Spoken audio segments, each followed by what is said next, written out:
Le cellulaire fait partie du quotidien des jeunes. Mais désormais, dans les écoles secondaires du Québec, il est tout simplement interdit, autant en classe que sur le terrain de l'établissement. Une mesure gouvernementale qui vient drastiquement changer les habitudes des jeunes. À la polyvalente La Samar, à Plessisville, cette interdiction est maintenant en vigueur depuis le début de l'année scolaire.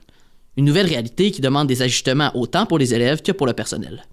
Bien, lors de la sortie de la nouvelle, ça a réagi quand même fortement. C'est sûr que c'était un changement majeur plutôt. Puis, par la suite, quand c'est arrivé dans nos écoles en août, avec la rentrée, ça s'est super bien passé.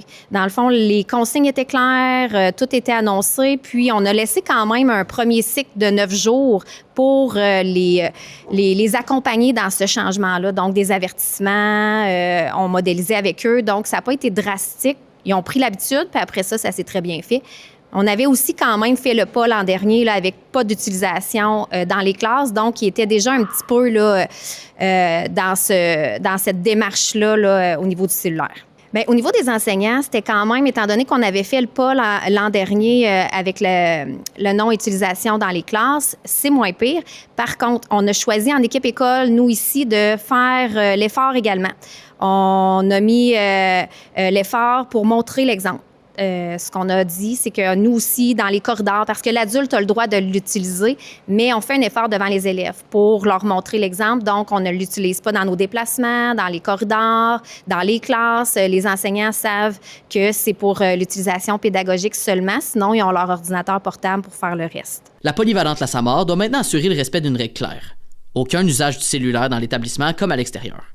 Mais comment l'école applique-t-elle cette règle et quelles sont les conséquences si un élève ne respecte pas la consigne? La règle, dans le fond, c'est une règle ministérielle qui mentionne que toute interdiction d'appareils électroniques tels que le cellulaire, le portable, une montre intelligente doit être interdit d'utilisation et en sa possession de la première cloche à la dernière. Donc ici, c'est de 8h55 jusqu'à 16h05. Bien, la conséquence, c'est la première fois qu'on voit l'élève qui soit l'utilise ou en sa possession, exemple le cellulaire, c'est qu'on lui demande de nous le remettre pour la journée. Donc, on le réserve là, à un endroit spécifique au secrétariat, identifié au nom d'élève, et l'élève, vu que c'est la première fois, peut revenir chercher son cellulaire à 16h05 à la dernière cloche.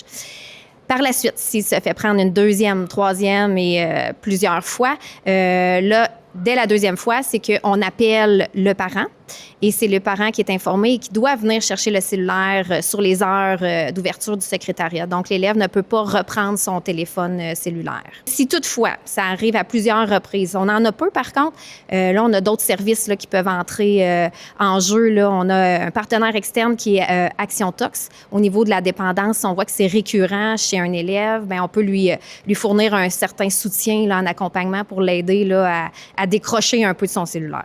La loi dit que c'est à l'intérieur et à l'extérieur sur les terrains de l'école. Donc, c'est sûr que nous, on est une école où on a un vaste terrain. Donc, au niveau de la surveillance, c'est un enjeu à ce point-là parce que faut que notre personnel se rende et tout ça. Donc, les élèves là, connaissent la règle, mais c'est un enjeu chez nous. Dans le fond, tout ce qui est au niveau activité pédagogique, on peut faire l'utilisation du cellulaire. Par contre, elle est encadrée. Par exemple, un enseignant veut faire une activité avec des codes QR un peu partout dans l'école, mais là, il va autoriser ses élèves, il va sortir avec son groupe pour aller au casier, pour aller chercher les cellulaires et reporter à la fin de leur période aussi les cellulaires. On a aussi, pour les exceptions des élèves qui ont un suivi au niveau santé à faire, je pense à ceux qui ont un diabète à surveiller, tout ça. Donc, il y a des exceptions là, qui sont permises. Depuis l'entrée en vigueur de la mesure, la direction dit déjà avoir observé certains changements dans le quotidien des élèves. Au fil des derniers mois, des ajustements se sont fait sentir, autant dans les habitudes que dans les interactions à l'école. La directrice de la polyvalente La Samar note des éléments encourageants et pose également un regard sur la place que pourraient occuper les cellulaires dans un milieu scolaire. Dès la première semaine, quand on l'a mis en place, beaucoup plus de vie dans l'école. On le remarquait juste au niveau du son. On entendait les jeunes se parler, échanger. La vie était plus active que, parce qu'on se le cachera pas, les élèves, il y en a beaucoup qui étaient sur leur cellulaire, même s'ils étaient en groupe. Donc, on voit déjà un impact.